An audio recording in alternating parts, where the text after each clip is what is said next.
যেও না, যেও না, আমি তোমাকে ছাড়া থাকতে পারবো না।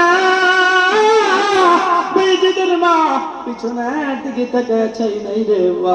ও আমার পর্দার আড়ালের মা, সন্তানকে কামা হক্কা যদি আলিমে দিন বানাইতে চাও, সন্তানকে যদি আল্লাহর ওলি বানাইতে চাও, এইভাবে আল্লাহর ওলি বানানো যায় না। বাইজিদের মা বলেছে, ও হুজুর আমি কোনো কথা শুনি না, আমার বাইজি আলিমে দিন হওয়া ছাড়া যেন বাড়িতে ফিরে না আসে। বাবা আমার, বন্ধু আমার, হঠাৎ যখন বাইজি কিছু বড় হয়ে গেল, বাবা কোরআনে কারীম যখন হিফজ করা শুরু করে দিল, বাইজি বলতেছে, হুজুর আজকে অনেক দিন হয়ে গেল হুজুর, আমি আমার মাকে দেখি না। মাদ্রাসার মধ্যে আসে হুজুর, আমার বাবা আসে না, আমি বড় হয়েছি, এখন আমার মাও আসে না। আমার মনে চায় আমি আমার মাকে একটু দেখতাম ও হুজুর। হুজুর বলতেছে, না না না, আমি তোমার মায়ের সাথে ওয়াদা করেছিলাম তুমি বাড়িতে যেতে পারবা না। বাইজি মায়ের জন্য পাগল হয়ে গেছে। বলতেছে, হুজুর আমি কোনো কথা শুনি না, শুনি না, শুনি না, আমি আমার মায়ের সাথে মুলাকাত করতে চাই। আমি একটা বার আমার মায়ের চেহারা দেখে আবার মাদ্রাসাতে চলে আসবো গো হুজুর। হুজুর বলতেছে, না তোমাকে ছুটি দেওয়া যাবে না, আমি তোমার মায়ের সাথে ওয়াদা করেছি রে বাইজি, তুমি হক্কানি আলিম হওয়া ছাড়া, হক্কানি আল্লাহর আলিম হওয়া ছাড়া তোমাকে আমি ছুটি দেব না রে বাইজি, আমি তোমাকে ছুটি দেব না। বাইজি কোনো কথা শুনতে রাজি নাই। হুজুর তখন বাইজিদকে সান্ত্বনা দেওয়ার জন্য বলতেছে, হুজুর মনে মনে ভাবলো, আজকে যদি আমি বাইজিদকে বেশি করে সবক দিয়ে দেই, হতে পারে বাইজিদ সবক শোনাইতে পারবে না, সবক না শোনাইতে পারলে আর সে বাড়িতে যাইতে পারবে না। হুজুর কি করলেন, অনেকগুলা পৃষ্ঠা দিয়া বললেন, আজকে তুমি বাড়িতে যাইতে পারবা যদি বিকালের আগে আমাকে এই সবকটা শোনাইতে পারো। কথা বুঝতে পেরেছেন বাবা আমার, বন্ধু আমার?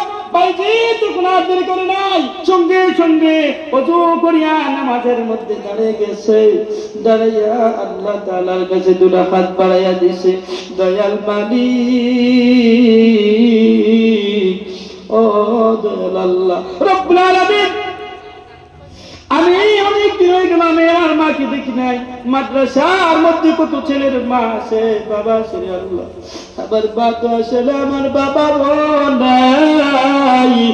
আল্লাহ আজকে হুজুর আমাকে শর্ত দিয়েছে, যদি এই সবক গুলা ইয়াদ করতে পারি তাহলে আমি বাড়ি যেতে পারবো রে আল্লাহ রব্বুল আলামিন। আল্লাহ তোমার কুদরতি হাত দ্বারা আমার সবক গুলা ইয়াদ করে দাও, বলেন না সুবহানাল্লাহ। ও বাবা আমার, বন্ধু আমার, বাইজি যখন আল্লাহ তাআলার কাছে কান্না করে দোয়া করলো রে বাবা, দোয়া করার পরে যখন কিতাবগুলা সামনে নিয়ে আসলো, আসার পরে বাইজি এইভাবে হাতটা কিতাবের পাতার উপরে ফিরাইলো, সমস্ত সবক ইয়াদ হয়ে গেল, বলেন না সুবহানাল্লাহ। এই মাত্র সবক ইয়াদ হয়ে গেল, বাইজি উস্তাদের সামনে গেল, যাওয়ার পরে বলতেছে, হুজুর আমার আমি সবক গুলা ইয়াদ করে দিয়েছি গো হুজুর। হুজুর একদম হাক্কা বাক্কা খেয়ে হয়ে গেছে। হুজুর বলতেছে, না না না না না, এটা হতে পারে না, তুমি এই সবক এত তাড়াতাড়ি ইয়াদ করতে পারো না। বলেন আল্লাহু আকবার, তাকবীর, নারে তাকবীর। আল কোরআনের আলো, আল হাদিসের আলো, কোরআন আছে যেখানে, কোরআন নাই যেখানে।